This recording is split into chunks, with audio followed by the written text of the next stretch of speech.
जी, ये जो रेंज है आपके सामने लिखी हुई है, इसको हम समझते हैं, क्योंकि ये एक मैथमेटिकल टर्म है तो इसको अंडरस्टैंडिंग बहुत ज़रूरी है। पहले तो बात है कि ये जो मैथमेटिकल एंड लिखी हुई है equation L minimum less than and equal to 30, इसको हमेशा लेफ़्ट से राइट पढ़ते हैं, ठीक है जी। लेफ़्ट टू राइट इसको रीड किया जाता है। और उसके बाद फिर कैसे करना है हमने इसको कि एल की मिनिमम वैल्यू जो है वो 30 होनी चाहिए, ठीक है, और 30 से कम होनी चाहिए। अच्छा, लास्ट डे जो क्लास में हमने इसको रीड किया था तो मैंने इसको गौर से नहीं देखा तो गलत इंटरप्रिटेशन हो गई थी मेरे से, उसको मैं करेक्ट भी कर दूं अभी इस बहाने कि मिनिमम वैल्यू का क्या मतलब है। इसका ये मतलब है कि आपके पास वैल्यूज़ हैं, फॉर एग्जांपल 20, 25 है, 30 है, 35 है और लाइक दिस। और इसी तरह आपकी वैल्यूज़ जा रही हैं 45 और फिर 50, 55 और 60 और 65 और इस तरह से ये वैल्यूज़ हैं आपकी। ये सारी वैल्यूज़ आपके पास एल की हैं, ठीक है। अब इसमें आपने क्या ध्यान करना है कि आपकी मिनिमम वैल्यू 30 हो या फिर 30 से कम हो, यानी आपकी मिनिमम वैल्यू 25 भी हो सकती है, ठीक है। मिनिमम वैल्यू 25 भी अलाउड है। आपकी मिनिमम वैल्यू जो है वो 20 भी अलाउड है, 21 भी अलाउड है। लेकिन उसको अगर आपकी मिनिमम वैल्यू 32 हुई या 31 हुई, लेट इट भी, अगर आपने मिनिमम वैल्यू अपनी 31 रखी है, आपकी मिनिमम वैल्यू अगर 31 होती है तो फिर वो गलत होगा। यानी आपकी मिनिमम वैल्यू जो है वो 30 से कम होनी चाहिए। 30 से ज़्यादा अगर हो गई ना आपकी मिनिमम वैल्यू, 30 से ज़्यादा हो गई, ठीक है, तब गलत हो जाएगा। और इसी तरह जो आपकी मैक्सिमम वैल्यू है वो क्या होनी चाहिए, मैक्सिमम वैल्यू 55 होनी चाहिए या 55 से ऊपर होनी चाहिए, ठीक है। 55 यानी कि L maximum is greater than 55 और इट इज़ इक्वल टू 55।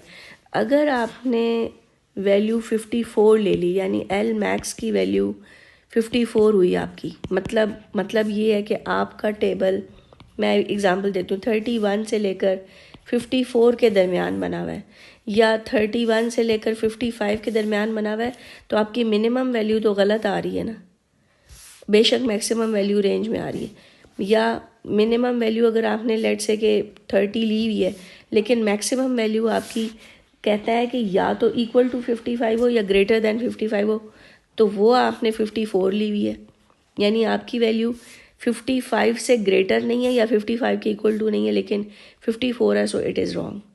तो ये मतलब है कि आपकी जो वैल्यूज़ थी वो 55 भी ठीक थी और 55 से ऊपर भी आप ले सकते थे, लेकिन 55 से लेस अगर आपकी जो रेंज थी वो 55 से अगर लेस होती, मतलब आप 50 तक लेते, 50 से लेकर अगर आप जा रहे हैं फॉर एग्जांपल 20 तक, तो आपकी जो मैक्सिमम वैल्यू है वो ठीक नहीं है।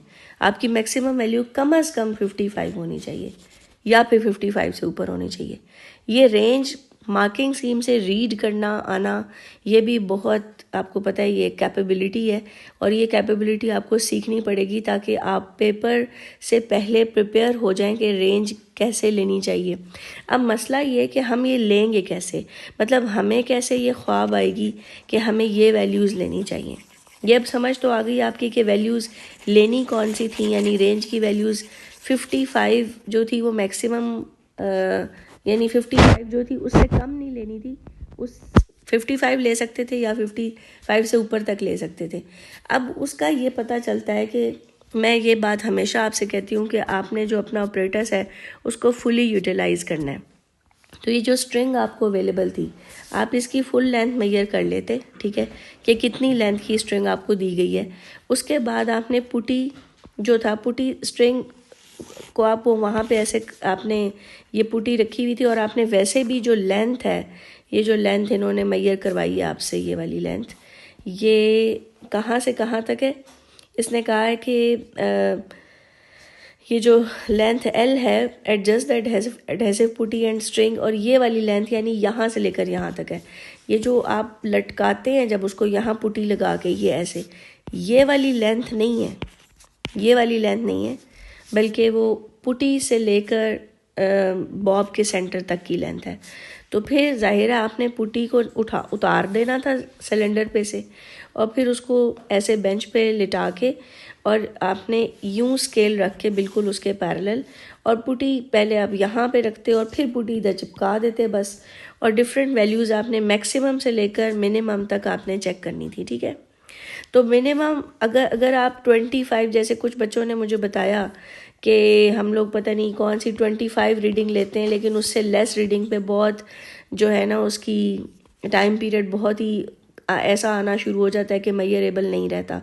तो वो फिर आप यानी 25 तक लेके जा सकते हैं, क्योंकि वैसे भी एल की मिनिमम वैल्यू जो उन्होंने कही हुई थी कि वो 30 होनी चाहिए, यानी अगर आप 31 तक रीडिंग लें, मतलब 31 से नीचे नहीं जाते। अगर आप असूलन आपको वो कह रहे हैं कि 31 से नीचे तक जाओ और उस हद तक जाओ जहाँ तक ली जा सकती है वैल्यू। और फिर ये भी होता है कि आप बहुत सी वैल्यूज़ ले लें, ग्राफ प्लॉट करें और आपको आइडिया और होगा कि यार ये ग्राफ ठीक नहीं आ रहा, तो उन वैल्यूज़ को डिस्कार्ड कर दें, ठीक है।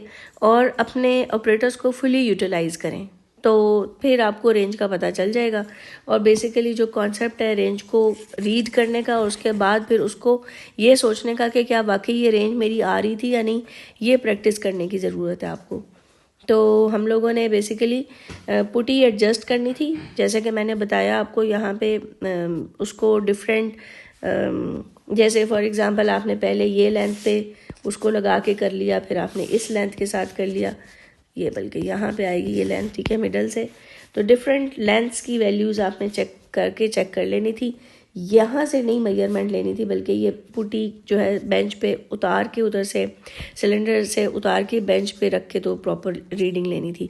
और इसकी रेंज जो है वो 25 भी हो सकती है, 25 से 65 तक हो सकती है, और ये हो सकती है 30 से क्या कहाँ तक हो सकती है, ये 55 तक हो सकती है, ठीक है। ये मिनिमम पॉसिबिलिटीज़ हैं। और इसके अलावा 25 से 65 आप ले सकते थे। अगर इससे भी कम जा सकती थी आपकी वैल्यूज़, यानी इससे भी कम हो सकती थी लेंथ की वैल्यूज़, जिस पे टाइम पीरियड सही आता रहे, तो फिर आपका काम चलना था। अगर उस पर टाइम पीरियड गलत आना शुरू हो जाए तो बस आप स्टॉप हो जाएं, यानी उससे ज़्यादा नीचे तक ना जाएं। लेकिन आपको ये फिर खुद ही ज़ाहिर हिट एंड ट्रायल मेथड से चेक करना पड़ेगा, और इसके लिए आपको क्विकली रीडिंग्स लेने की आदत होनी चाहिए।